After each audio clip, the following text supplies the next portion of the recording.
जय जिनेन्द्र। अहिंसा ही परमो धर्म, यह सूक्ति आज पूरे जैन धर्म में बहुत ही प्रचलित है, जिसका अर्थ होता है कि अहिंसा ही परम धर्म है। लेकिन जब हिंसा और अहिंसा की चर्चा चलती है तब ज़्यादातर लोग यही समझते कि हिंसा का अर्थ होता है कि किसी को जीव को मारना या सताना, और अहिंसा का अर्थ होता है किसी जीव की रक्षा करना। लेकिन यह सही परिभाषा नहीं है।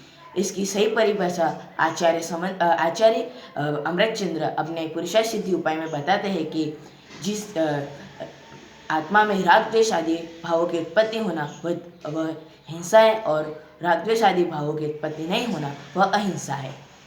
साथ में यह भी बता दें कि जिस जीव को स्थूल हिंसा का त्याग नहीं होता वह अंतरंग की हिंसा और अहिंसा के बारे में समझ नहीं सकता। इसलिए हमारी चित्त शुद्धि के लिए अभक्ष्य आदि एवं 5 उदंबर फल एवं मधुमास एवं रात्रि भोजन का त्याग करना चाहिए, क्योंकि उसमें अनंत जीवों का घात होता है, जिससे परिणामों में क्रूरता भी आती है। इसलिए इन चीज़ों का अवश्य ही त्याग करना चाहिए। अब जानते हैं हिंसा के प्रकार। हिंसा के 2 प्रकार हैं, एक तो द्रव्य हिंसा और भाव हिंसा। द्रव्य हिंसा का अर्थ होता है कि किसी जीव का घात करना वह द्रव्य हिंसा, और किसी जीव का घात करने का भाव करना वह भाव हिंसा होता है।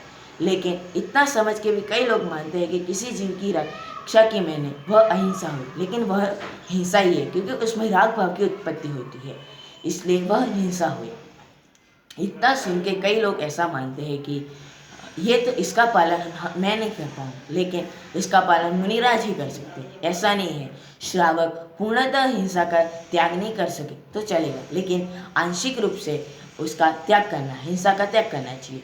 और उतना भी नहीं कर पाए तो हिंसा को धर्म मानना या कहना नहीं चाहिए।